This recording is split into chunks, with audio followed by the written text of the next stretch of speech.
Appilikeeshiniin kun durbummaa qaxii qaba. Firii intarneet appilikeeshiniin kun haarawa ammaa dura namni tokkollee itti fayyadame kan jiru ni soba. Appilikeeshiniin kun koodii qaba. Koodiin isaa akkamiin itti naqama kan jiru waliin ilaala. Osoo waliin san ilaalleen duratti appilikeeshinii kanaan hojjechuu jirta moo kan biraatiin hojjechuu jirta gadaan fayyadamu kan gaafii isiniif ta'uudhaan mala. Mee appilikeeshinii kana osoo waan tokkollee hin xumne amma isa qofa akka dalagu jiru isin garsiisa.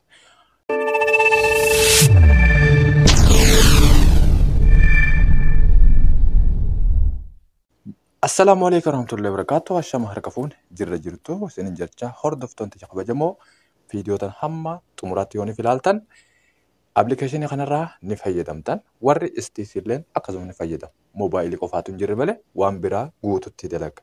Mee ammaan tana sooshaal miidiyaa qabnu fayyadamnee hojjechuu jiramoo hojjechuu jiru TikTok dura seenne halaallu akkuma yeroo hundaa murteessan akkuma ilaalaa agartan kunoo kun hundinuu kan deemaa jiru liiviidha. Liivii dalaguu dandeenyaan appilikeeshiniin kamuu jabaa ta'uu hubadda. Akkasumatti mallee deebinee yuutuubillee halaallu sooshaal miidiyaa kamiyyuu itti fayyadamna waan ta'eef shabakkaa tolaatiin. YouTubeis akkuma kanatti kunoo dalagaa jiraachuu ibsu kanaanuu ni beektan jechuudha. Hordoftoonni kabajamoo warreen ammoo karaa chaanaala gadaa Oroodhaaf dhuftan laayikiin keessan xiqqaa laayik godhaa. Warreen chaanaala kanaaf maatiin ta'an maatii taafisanii jechaadha. Appilikeeshinii kana eessa akka jiruu fi akkamitti akka argan waliin haa ilaallu. Telegiraam seen akkuma yeroo hunda beekamu. Telegiraam jalatti maxxansa warreen kun ammoo diskiriipshinii jalaa argachuu dandeessan. Garuu immoo liinkii isaa bakka itti argachuu dandeessan chaanaala gadaa Oroodhaa kan as keessa jiru kana. Telegiraam hogguu seentan chaanaala gadaa Oroo isa lammaffaa jiru kanarratti gara jalaatti kunoo kan harkaa lamaan wal qabatee jiru kana isaa booda maxxansine waan ta'eef isaa kanarratti yoo fidooytan kallattiidhaan gara buufachuudhaa yookaan piilistoor isin geessa. Piilistoorii gara ixanii booda amma isa kanaan buufadhee jiru waan ta'eef oppiin qofaan godha.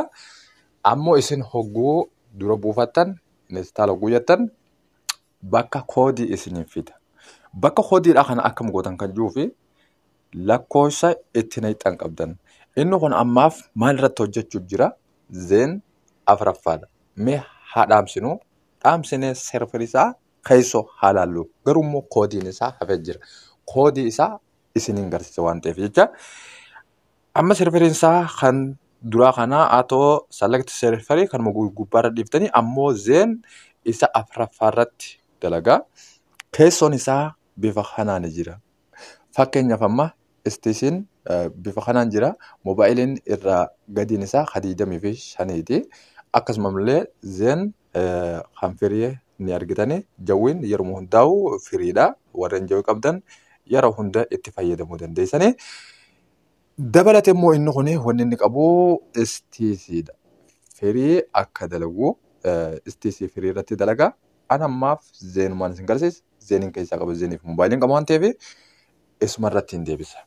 Amma yeroo dhaamsisan tana ni dalagamoo hin dalaguume haa laallu. Yeroo kanatti akka inni hin dalagne mee deemne haa laallu.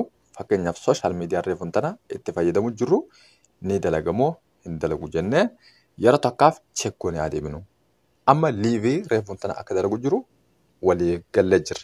Amma immoo liiviinuu wannuma soso'aa hin jiru. Lama dabalatee ammaas yuutuubii yoo dhaquu kan feetan taatee fi mee yuutuubii yeroo takkaaf akkanumatti laallee haa dhiifnu inni nuuni mara waan ta'eef dukkananii hubannu. Koodii qofaan nuuf hafemma koodii eessaatti guuttanna akkasuma telegiraam jala jettan warreen ammoo diskiriipshinii jala maan keenya jettan koodiin diskiriipshinii jala hedduu hin taatu seerri hin ayyamu waan ta'eef kanuma yeroo duraarratti mul'atu kana isa kana username fi paaspoortii haduraa kana itti naqadha. Bakkuma kana dhuftanii koopii yooniif gootan achi geessanii peest irratti gootan lama deebitanii ammaas paaspoortiis koopii gootanii lama achi geessitanii peestii gootan. Hordoftoottan tiyya kabajamoo mee ammaan tana isa san deebifnee daleessifnee haa ilaallu. Amma hin dalagu mee daleessifnee yeroo takka ilaalle viidiyoo tana gabaabsina. Amma irrumatti dhahuu qofaanii hogguu irratti dhahee isin tursiisuu fi kanallee hin qabu appilikeeshiniin kuni bifuma salphaatti imma konnekti ta'ee jiraachuusaa dhibbaan dhibbatti ni argatan jechaadha. Garuu immoo haa ta'u viidiyoo hidaleessisamu hin daleessisu yuutuubii reefuun tanaa calji'ee taa'u itti deebinee haa ilaallu akka mirkanii qabaatu jechuudha. Hojii mirkanii hojjechuu feene waan ta'eef yuutuubiin kunoo akkuma gartan dukkanarraa gara ifaatti jijjiirame fakkeenyaaf yoo nufi irra dha'e jettanillee irratti illee dha'ee isin garsiisuu waan nadaan geessu hin qabu. Bifuma kanaan kunoo dalagaa jiraachuu ni argitan waan biraa takka illee hin dalagne. Wanni inni dalagu jiruun appilikeeshinuma kana. Ammas kunoo warra reefuun tan dalaguu jide sirriitti dalagu jiraachuu ni hubattan. Hordoftoota xiyya kabajamoo viidiyoo kana har'aaf asirratti dhaabu. Viidiyoo biraatiin hamma walitti deebinu nagaan nuuf oola.